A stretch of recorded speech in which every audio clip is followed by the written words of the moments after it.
Hello and welcome to The World This Week. It has been clean sweep week for President-elect Trump. Confirmation coming on Wednesday. His Republican Party had won control of the House of Representatives, completing the so-called trifecta of power. And loyalty was rewarded for some of the chief supporters of Trump's MAGA mantra as he picked his team for government, several reportedly ruffling the feathers of the party faithful. One appointment provoking gasps at a meeting of senior Republicans. We'll bring you the who's who guide of Team Trump in the class of 2025. We have a big announcement, and I won't tell you the name of his, the exact name. I think he's an incredible person. Got an unbelievably wonderful wife named Catherine.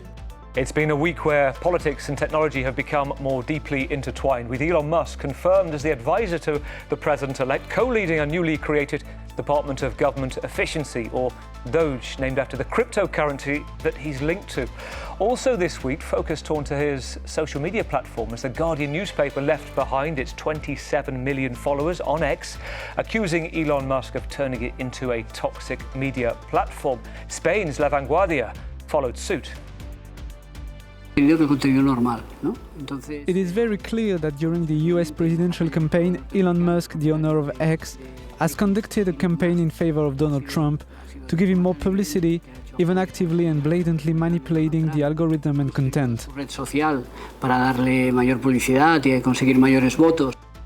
And it's been a week where the results of the US election are already appearing to be reshaping the course of the conflict in the Middle East. The Washington Post reporting Israel's right-wing cabinet preparing a ceasefire plan for Lebanon as a gift for Donald Trump. No official comment from Tel Aviv, but the Prime Minister telling reporters he's spoken to Donald Trump 3 times in recent days and seen major opportunities, he said, for Israel and for advancing peace. In the last few days, I spoke 3 times with President-elect Donald Trump. These were very good and important conversations.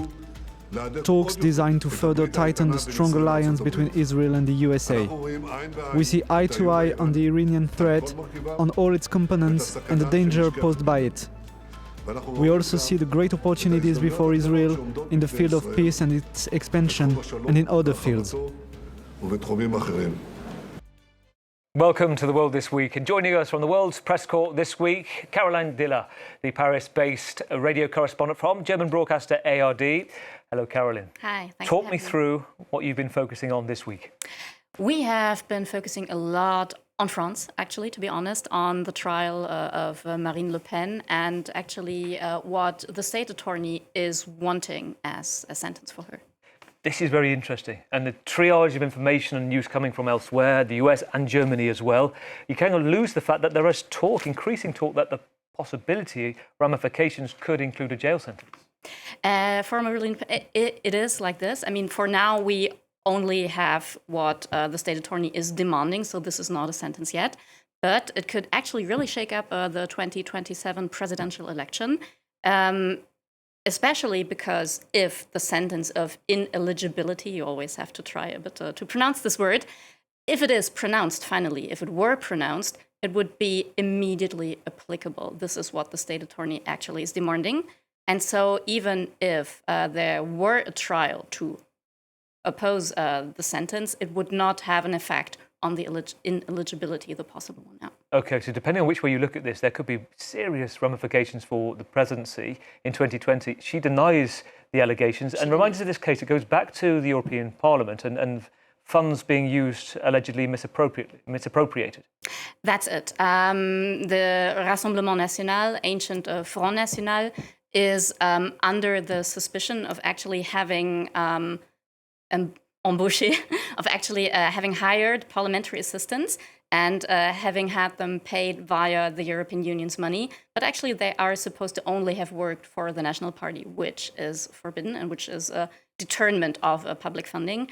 Actually, the Rassemblement National was trying to explain that you just don't understand what politics is. We actually didn't have the right appreciation of the European Parliament's rules. So that was their strategy. It completely failed in front of the court. And so now they actually are trying to turn this into a political process destined to actually keep them from potentially taking over power in France in 2027.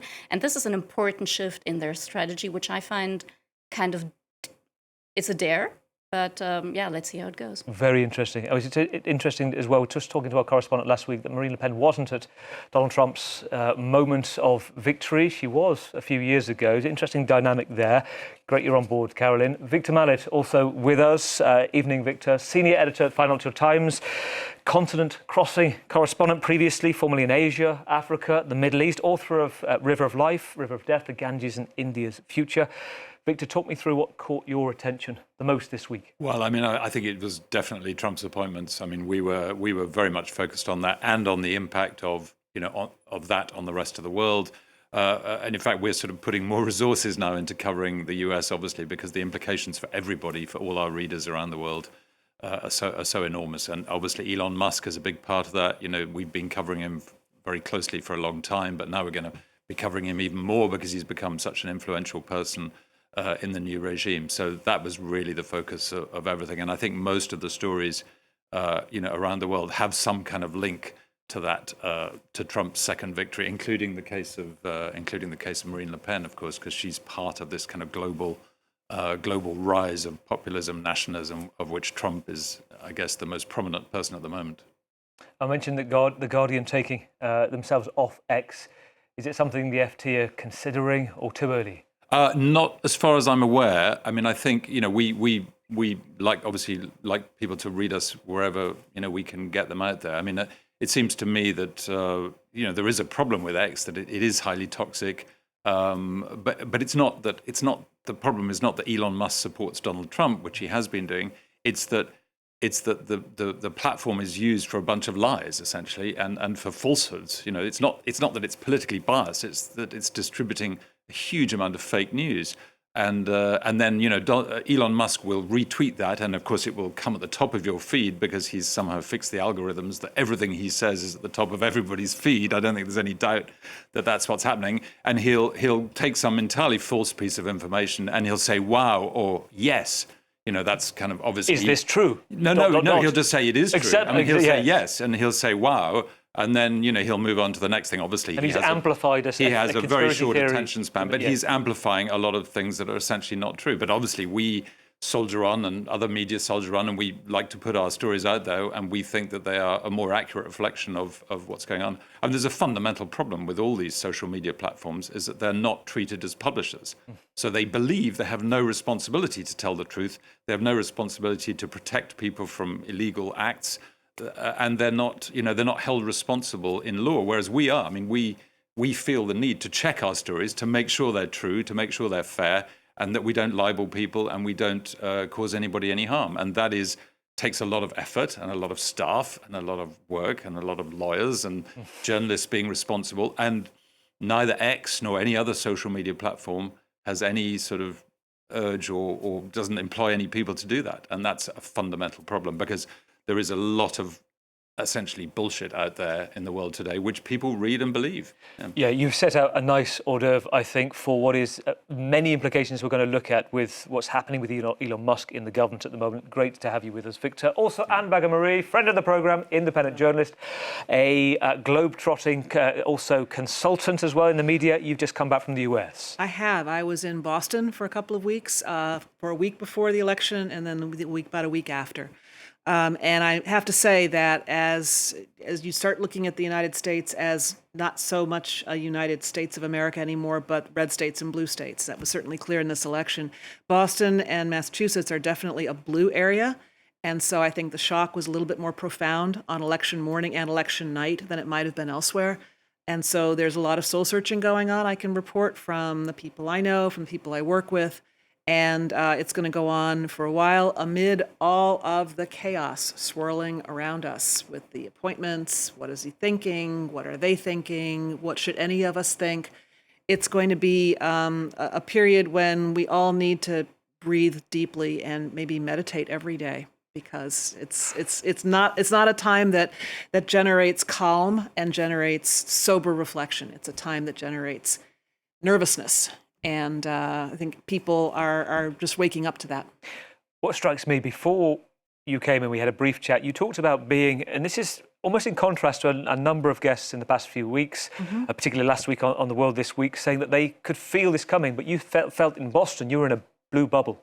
Well, there are two reasons I felt that way. Number one, yes, in Boston, you do feel like you're in a blue bubble.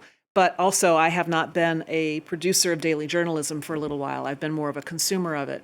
And I now see that my consumption habits skew very much blue.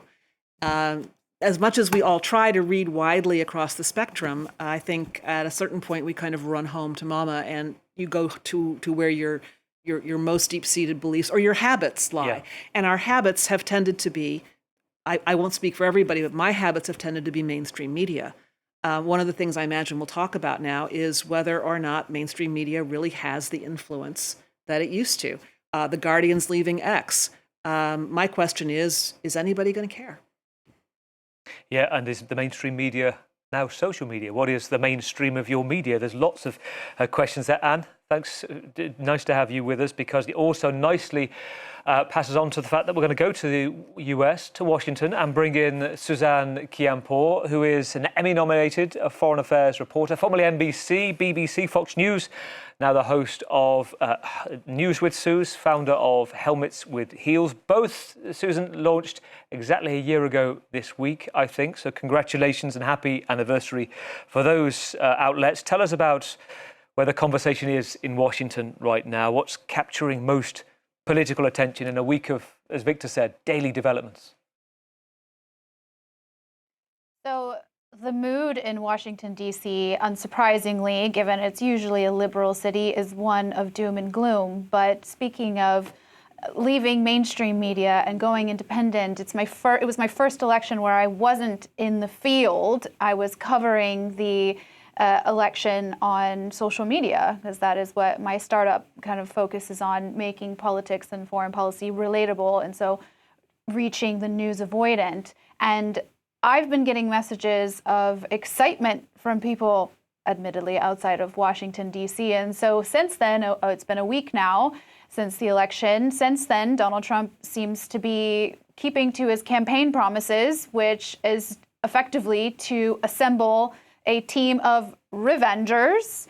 He's been nominating the RFKs of the world for to be the top job at Health and Human Services, which is obviously ruffling some feathers. We've got Matt Gaetz, who has a bunch of issues legally being tapped to run the Justice Department.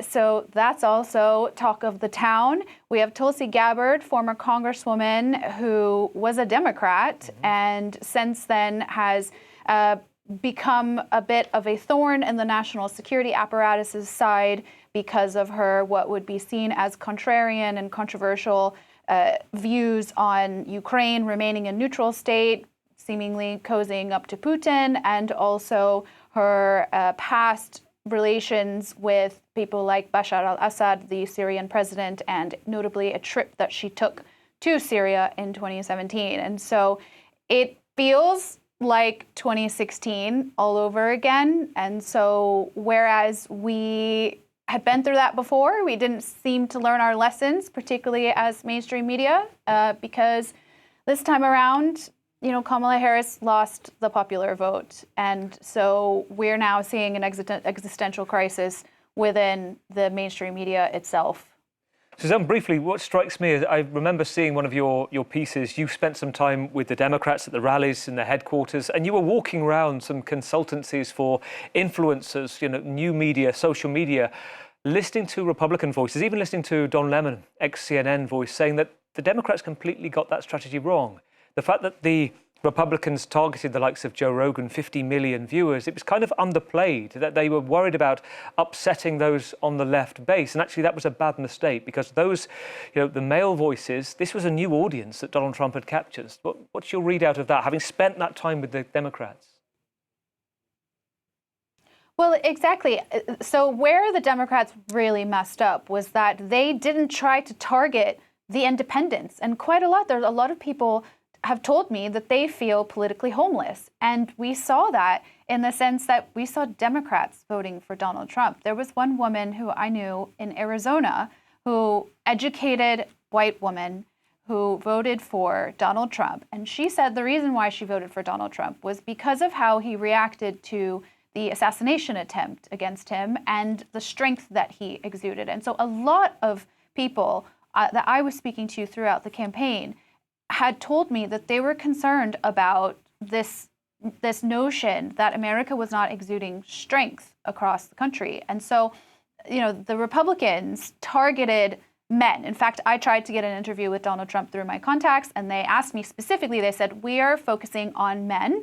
What are your metrics for your male audience? And yet, when I asked for an interview with Kamala Harris, they said that they were focusing on their swing state ground game and local TV in particular. Yeah. And so I think there will be a lot of lessons learned from this, and a lot of people on the left in particular will have to kind of go to a form of political rehab in a sense, because they need to be unlearning those old ways. Yeah, one Democrat said to me, nothing focuses the mind like a hanging in the morning. Now they have to choose a new leader. So let's look back. Wednesday afternoon at the White House, all smiles, soft voices as the president and president-elect met for the traditional handover moment, a moment that didn't happen 4 years ago because Donald Trump refused, falsely claiming he hadn't lost the election. This time around, congratulatory words, fireside magnanimity as they chatted in front of the press at the Oval Office, then a 2-hour conversation behind closed doors. A good day at the office for body language experts called in by the world's media to watch and analyse two politically bitter rivals trying to look comfortable in uncomfortable company. Let's see that moment again. It is a nice world today. And looking forward to having like we said, a smooth transition.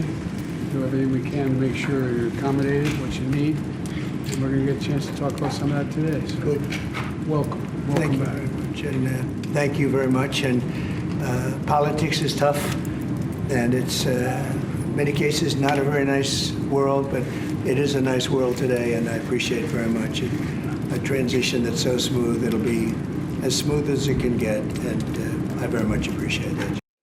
OK, from an anthropological perspective, here's how the behaviour expert Patty Wood from the Sun newspaper categorised the same meeting.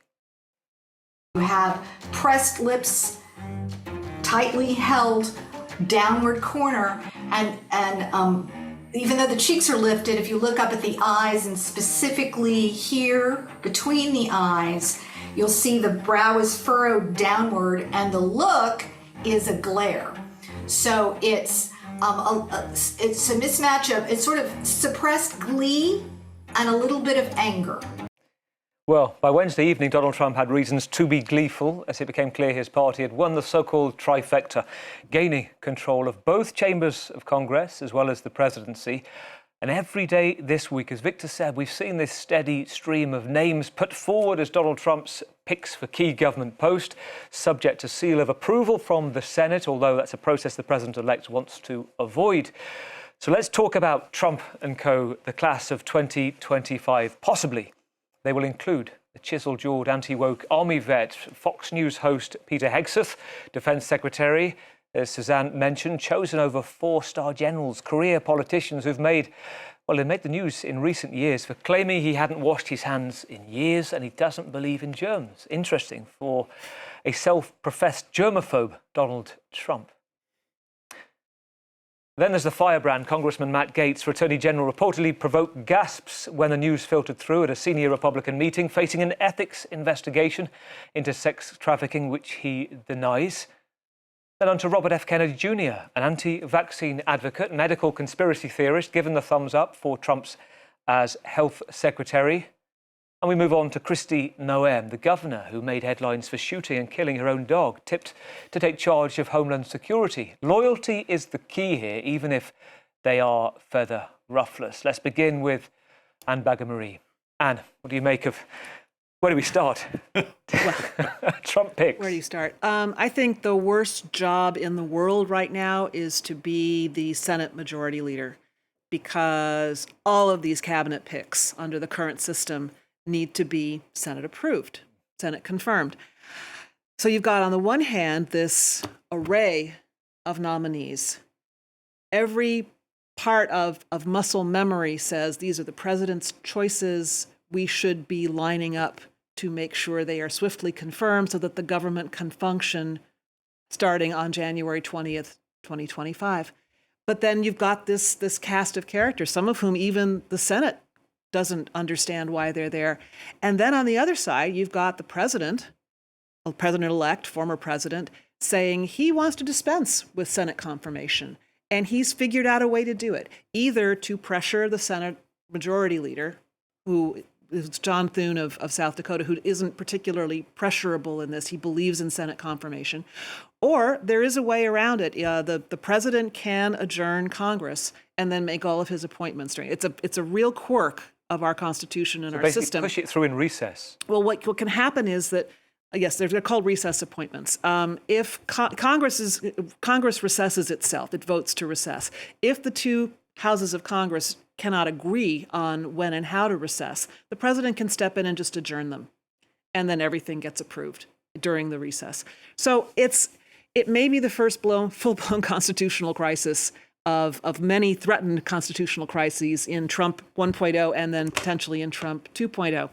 But it's a pretty astonishing look. I mean, Donald Trump in his first campaign said something about how he could stand in the middle of Fifth Avenue and shoot someone and get away with it. He was so popular. He was so beloved. This may be the political equivalent of him trying to do that, of standing up and nominating his slate of people and then turning to the Senate, where he probably wants to smoke out who's loyal to him and who isn't, and says to them, okay, I dare you.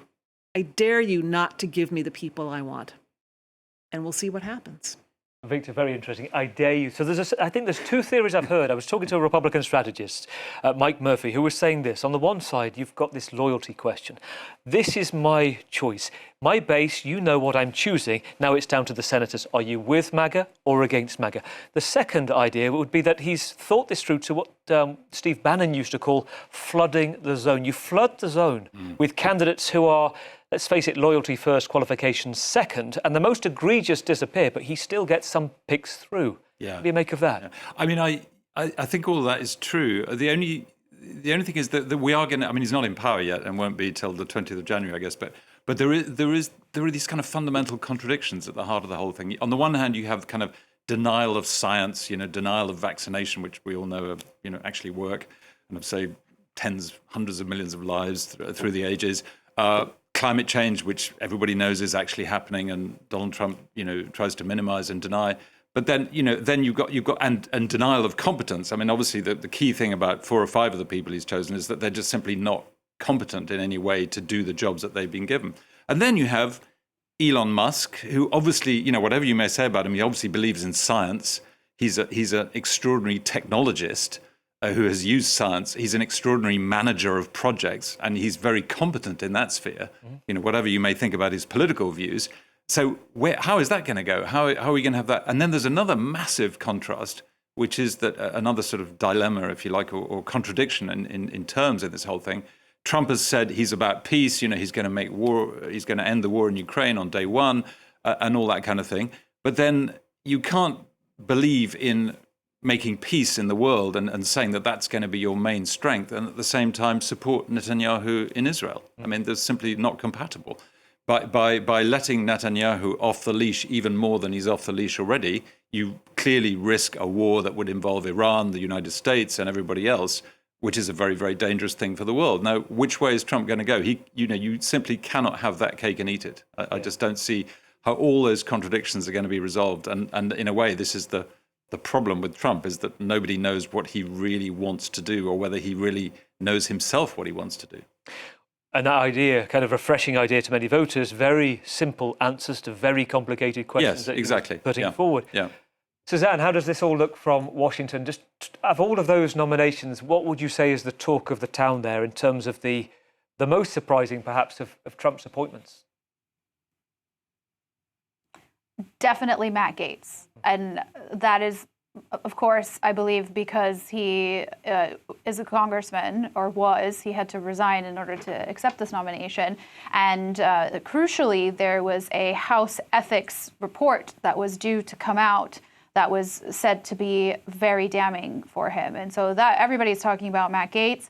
People are also wondering how long this bromance between Elon Musk and Donald Trump is going to last. Another kind of sideshow is the fact that actually this Department of Government Efficiency that Elon Musk is going to be working on. He's not working on it alone. He's working alongside Vivek Ramaswamy, who is also a man who likes the spotlight. So how is that going to work out, this so-called kind of next Manhattan project that it's being billed as? And so, there's Elon Musk is already being put to work, however. I mean, speaking of issues and concerns of a expanded war with Iran, Elon Musk met with the Iranian ambassador to the UN, which we have to remind our audience members that the U.S. does not have diplomatic relations with Iran. And so having a private citizen meeting with the Iranians, this isn't something that hasn't happened before. It usually, back-channel negotiations usually happen behind the scenes, except now we're seeing,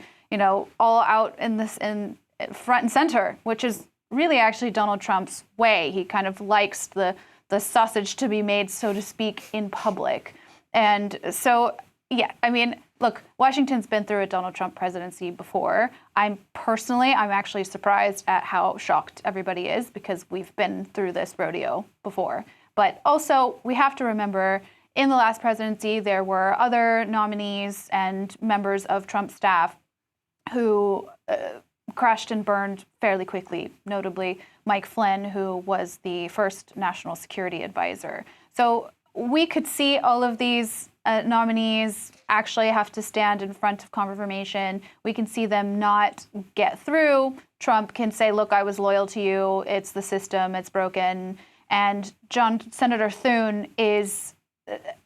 we were talking about how Senator Thune is now the kind of last bastion of what Washington political sort of, I'd say, calm demeanor is about. So he's got the weight of the country on his shoulders.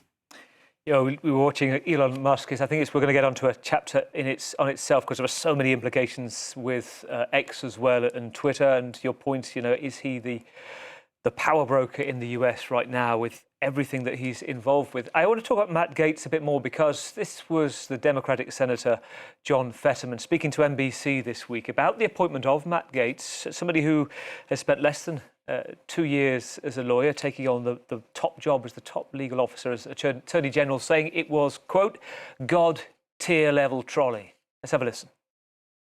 I mean, I would describe it as God tier level trolling to just trigger a full-on China syndrome to own the libs in perpetuity. Carolyn, it spooked the Democrats. Sorry. It spooked the Democrats. They're really shaken by this, all of these appointments. Apparently they are, but as Anne was saying, maybe the problem with the Democrats was that they didn't see all of or any of this coming. I think there must have been fundamental misconceptions of what this election was about. And I think the main problem was that they tremendously underestimated the economic implications, the importance of simple socioeconomic concerns that the people in America would have. I mean, Kamala Harris sitting down with a lot of prominent female artists talking about the right to abortion, that's all very fine. But I think she fundamentally misconception the importance of economics in this election. And to get back to what Anne also said, is the Republicans specifically targeted men who were afraid of socioeconomic decline and worked tremendously well. And I think this was, it's the reproach that they will have to make to themselves. And I think this is also why they're now kind of shocked with what is happening. But in a way, it's nearly logical. Questions about the economy, about inflation, about identity politics. A lot of Democrats saying that were we giving too much voice to the war progressive on the left and wokeism? Yeah, I mean, it's so broad-based. If you have a map and you see the blue coast and the red center, it's not really like that. The reality is much more. I mean, a lot of people in Massachusetts voted for Trump. A lot of people in New York State, in New Jersey, in California voted for Trump and for Trumpian candidates for Congress. So it's not as simple as saying, the country is divided along geographical lines or on. I mean, look how many women voted for Trump this time and last time. And this is what a lot of people find very hard to understand. So you have this, it's very broad-based, and I don't think it was a particular the particular candidate or her particular policies or whether or not she appeared on the Joe Rogan show. It was so broad-based, the kind of the pro-Trumpism and the anti-incumbency. Yes, Carolyn. It's a very specific kind of point that I was trying to make, and I don't know if it's really important, but coming back to this subject of targeting men and this anti-wokeism, if you look at the cabinet and if you look at, for example, Robert F. Kennedy Jr., who was doing videos where he was doing push-ups and everything, this masculinity that he's trying to actually display in public, I think maybe for us in Europe, it's kind of crazy to think in those categories, but maybe this was more important than we might think around here.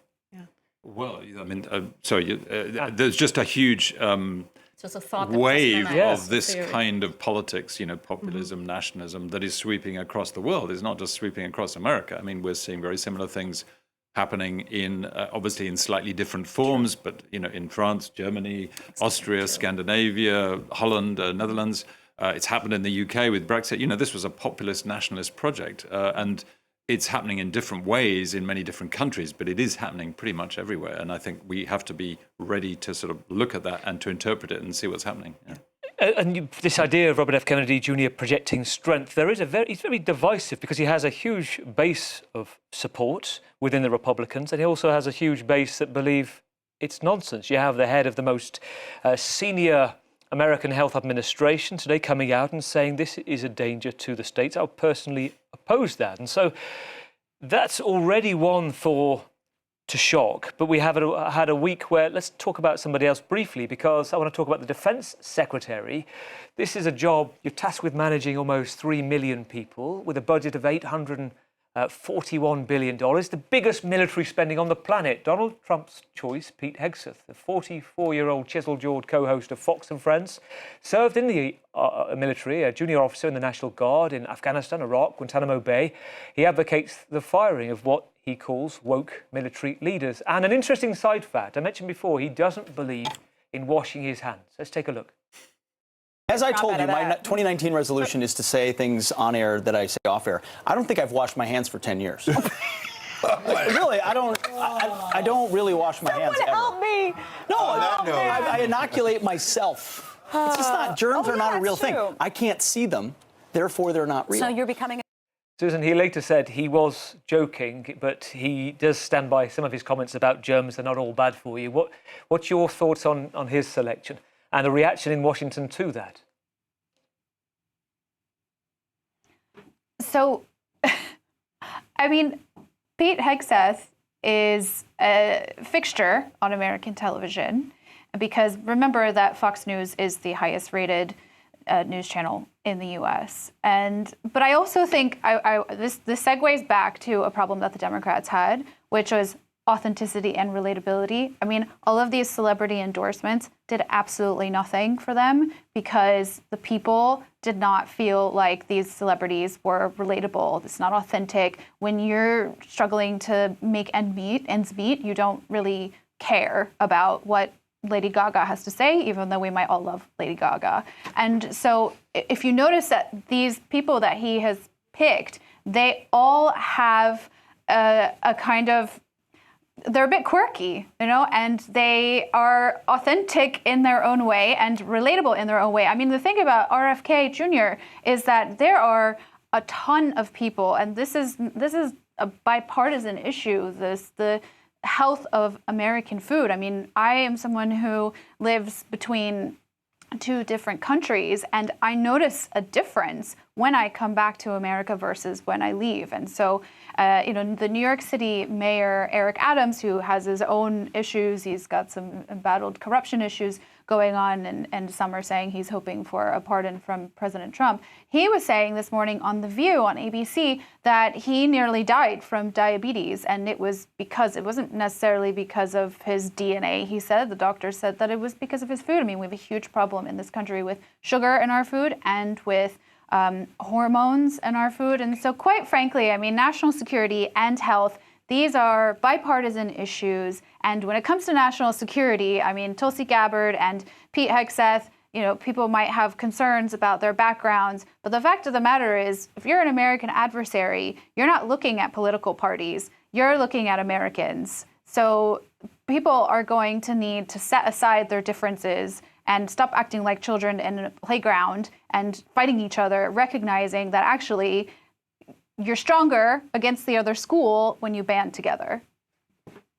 Yeah, I think it's a very interesting point. Victor, let's just all listen to this, because Suzanne made the point, actually, quirky, she said. People describe interesting politicians who are votable as quirky. Boris Johnson in the UK springs to mind. So actually, sometimes somebody who has character becomes somebody who's seen as strength. Let's just take an example of the South Dakota governor that Anne was talking about a moment ago, Kristi Noem, picked to take charge of Homeland Security, seen as a figure of strength, recently made headlines internationally after the release of her memoir, No Going Back, the truth on what's wrong with politics, because she wrote how she took her 14-month-old dog, Cricket, to a gravel pit, shot it in the head for attacking livestock.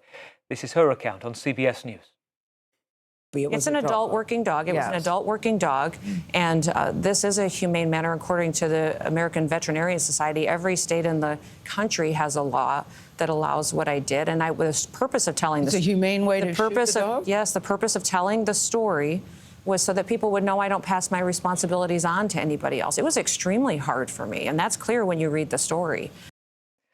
Victor, we're back to the cats and the dogs. Well, not eating them. It's not very relatable to shoot your pet, is it? But I think the problem is more what Suzanne was saying. I mean, very briefly, because I think you should have. There is a germ of reality in some of the things that some of these people say. You know, for example, it is true, as Robert F. Kennedy says, that there's a lot of capture of, you know, the U.S. state by the pharmaceutical companies and by the big food companies, and it is a problem. But, you know, the question is whether he is the person, whether the Republicans and Trump and Robert F. Kennedy is the right person to deal with that, or whether, you know, you would have preferred another government. And then outweighing that is all the nonsense about vaccines and so on. So it does look as though he's already kind of moving away from the anti-vax stuff and talking more about food quality and, you know, more rational things like the problem with the big pharmaceutical companies and their power. But and there are similar sort of doses of reality in some of the other candidates, although most of them are sort of, well, many of them are slightly off the wall. And yeah, they have character, but they don't have the qualifications they need for the job. And they're loyal. They're very loyal. They're very loyal. What I was going to say related to the results of the election and the ways in which these kind of came as a surprise to some commentators. One of the most cogent commentaries I read had to do with whether the parties, especially the Democratic Party, had a naive and too simple view of the American electorate. And it would boil down to something like, well, all Latinos will vote in one way, all women vote in one way, all blacks vote in one way. It was clearly not the case. And that's one of the big reckonings now. Women have never voted as a bloc. As much as we would like to think that there's sisterhood, when it comes down to it, every woman has her own view of what's good for her and what's good for her community. The same is true of Latinos, the same is true for blacks. So this may just be the election that well and truly broke the idea of identity politics. And in terms of the candidates, you're quite right. I mean, nobody's perfect. And some of these candidates that have a goofy, quirky side to them, which gets amplified through social media, actually have some intelligent things to say. You mentioned RFK and food quality. Someone like Marco Rubio, who was at first, you know, considering especially his past history with Trump, you're wondering, what is he doing being nominated for Secretary of State? It turns out, actually, he did a pretty good job by a lot of people's reckonings as the vice chair of the Senate Intelligence Committee. He worked across the aisle. He contributed a lot to the discussion. So on the one hand, you'd say, a senator from Florida, what does he know? On the other hand, he does know quite a bit. So I think this underscores the importance of Senate confirmation. The good, the bad, and the ugly will come out, but it'll be there for everyone to see. And as I think it was John Cornyn, senator from Texas, who did not win the battle to become Senate Majority Leader, as he said, the reason you have confirmation is that you want to protect the president. You don't want there to be surprises down the road when somebody pops up with an idea or something in their background that should have been known during the vetting process. So I don't know. I guess there's a possibility we won't get to vet these. We won't. You know, the Senate will not get to confirm all of these. But I am more confident that the current will go towards making sure that all of these president's men and women get their day in the sunshine before they take up their jobs. And on Marco Rubio, you can't say that he has always been a loyalist. Go back to, 2016, where he was saying that if you didn't have investment from your father of $200 million, you'd be selling watches on the streets of Manhattan. Yeah, but you know what? If you took everybody who said bad things about Trump in 2015, 2016, or even before, and then looked at where they came now and said those bad things disqualified them from public office or for being in the administration, there'd be nobody left, because practically everybody who initially said bad things about Trump has come around. Many of them blame the mainstream media in the pejorative sense, so which takes us on to Elon Musk. A notable week for cryptocurrency investors. Those investing in Dogecoin are favoured of Mr. Musk. Each crypto was worth 16 cents on election day. It's more than doubled to nearly 39 cents on Thursday. No coincidence then. The bounce in value came 48 hours after Donald Trump announced he was setting up an advisory board, the acronym of the same name, Doge.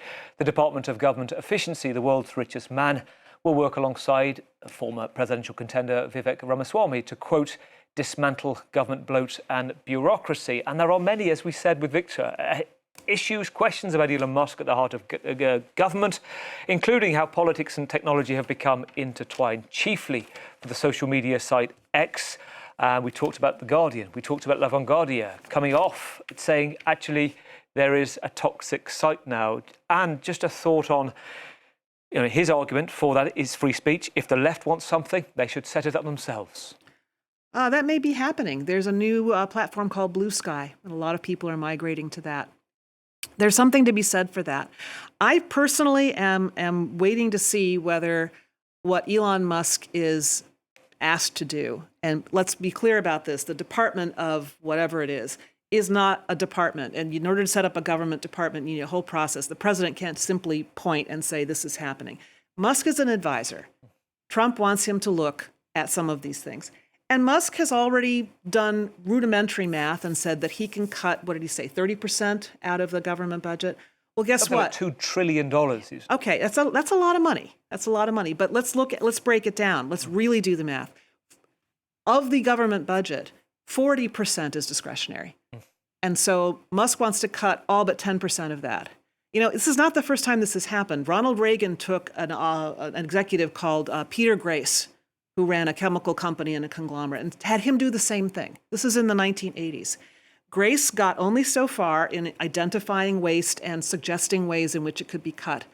And then he came up against the U.S. Congress, because every legislator had the same idea. Yes, indeed, we need to cut the budget, but not the program I like. And once you get 435 legislators and 100 senators weighing in on what they don't want cut, you're not cutting very much. Yeah. Grace's study was very interesting and complete and a total failure. It just couldn't happen. So, good luck, Elon. I'd like to see, I don't know how much of a student of history he is, but I would read Grace's autobiography and get an idea of what was tried before and why it failed.